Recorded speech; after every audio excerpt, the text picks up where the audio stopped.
Welcome to Managing Uncertainty, a podcast series from the experts at Bryghtpath discussing global risk, business continuity, and crisis management. Will you be ready to lead your organization through its critical moment? Hello and welcome to the Managing Uncertainty podcast. This is Bryan Strawser, Principal and Chief Executive here at Bryghtpath. And in today's episode, I want to talk about something that's been in the news a lot here in Minnesota over the last couple of weeks, and that is the issue of sexual harassment and allegations of assault that have gone on. Here in Minnesota, there's a number of allegations happening towards the culture at the Republican Party of Minnesota. Now, the purpose of today's podcast episode is not to talk about the actual political scandal that's going on. I just give you that for some context.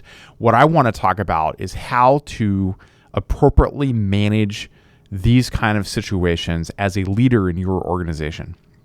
Before I started Bryghtpath in 2014, I spent 21 years in various roles in corporate security in a Fortune 50 organization. A lot of that time was spent in crisis management and business continuity, but I also spent time in investigations, and I spent time running large security teams in the field in New England, in New Jersey, in Baltimore, and in Ohio, before I wound up in a corporate headquarters environment for the last 9 years of my career there. And I was a part of many sexual harassment investigations as an investigator and security leader, working with my partners in human resources and employee relations. So I want to talk just a little bit briefly here about best practices when things like this happen. In most organizations, human resources is responsible for investigating such complaints when they're made. But often security leaders, even physical security leaders, are often involved for a number of different reasons. It might be because HR is not available. It might be because they need additional witnesses or they need, another interviewer. It might just be because as a security professional, you have more experience in interviewing and talking with individuals in this context than an HR leader may in some cases.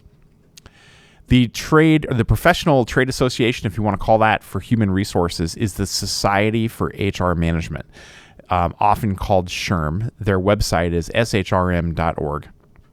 And SHRM has a list of best practices, which we'll link in the show notes, about how to investigate sexual harassment allegations. And these best practices, with a little bit of my experience, is what I want to talk about today. First, SHRM recommends that you begin by making an investigative plan when these allegations are made. The plan should outline who will investigate, preferably a neutral outside investigator. That could be you as a security professional or an HR leader or an employee relations leader. It could also be an outside counsel in organizations or where that's necessary, or where the level of the person being investigated simply calls for that kind of attention to be paid. You want to put in this plan a list of evidence that needs to be collected and a list of who has information and should be interviewed. The investigator should approach this from a neutral, objective demeanor. Their job is to interview those that have information about the complaint, gather evidence that supports or negates the complaint, reviewing past complaints and files for patterns of this individual that has been alleged to have done things, but also the culture and the workplace environment also need to be examined. And then determine, what does the evidence show?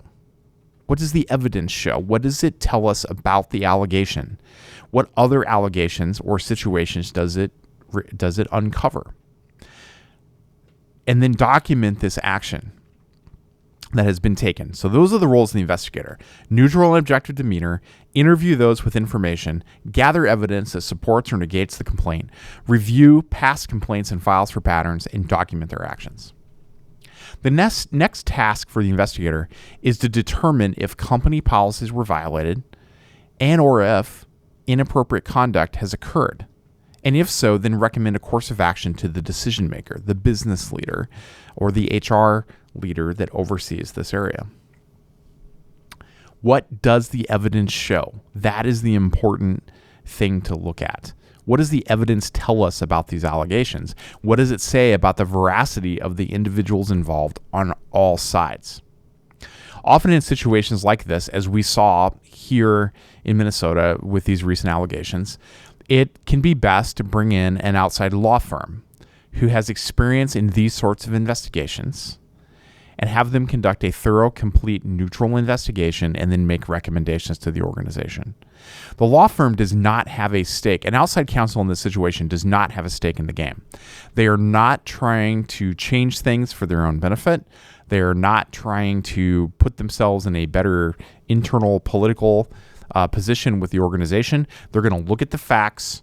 They're going to interview the individuals. They're going to review the evidence, and they're going to approach this in a neutral manner.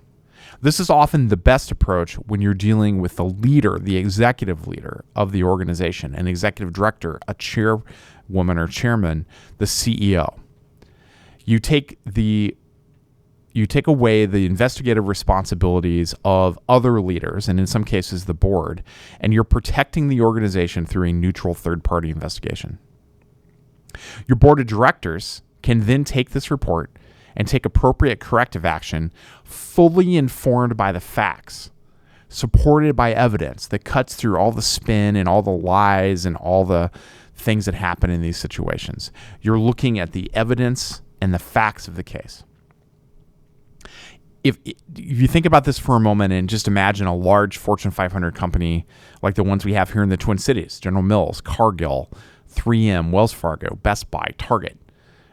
If they had allegations of sexual harassment, sexual assault in a hostile work environment aimed at their CEO, their board of directors would appropriately investigate this and then take action. And they're going to do this in most cases by bringing in outside expertise and outside counsel to make this investigation. And they're going to do this because the reputational costs of not doing this are huge. They're highly significant costs and would have long-lasting impact on the organization's reputation. Your company, all organizations, regardless of size, scope, nonprofit, for-profit, public agency, you have to have a reporting and investigative process that allows complainants to come forward with this information. This reporting and investigative process needs to be led from a trauma-informed standpoint.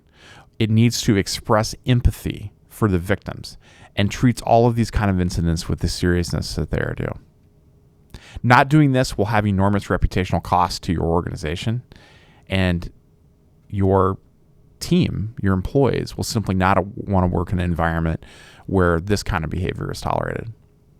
And lastly, I would just add, as from a leadership standpoint, these are things that have to be taken seriously. Any allegation of sexual harassment or sexual assault or hostile work environment needs to be thoroughly investigated by a neutral investigator, a neutral, objective investigator, following these best practices from the Society of HR Management.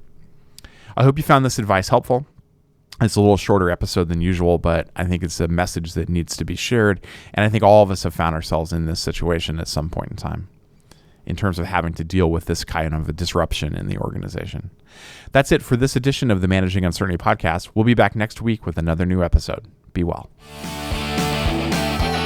Thanks for listening to this episode of Managing Uncertainty, produced by the experts at Bryghtpath.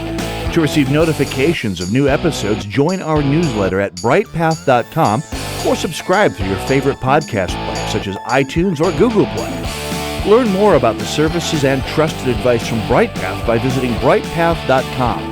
That's BRYGHTPATH.com.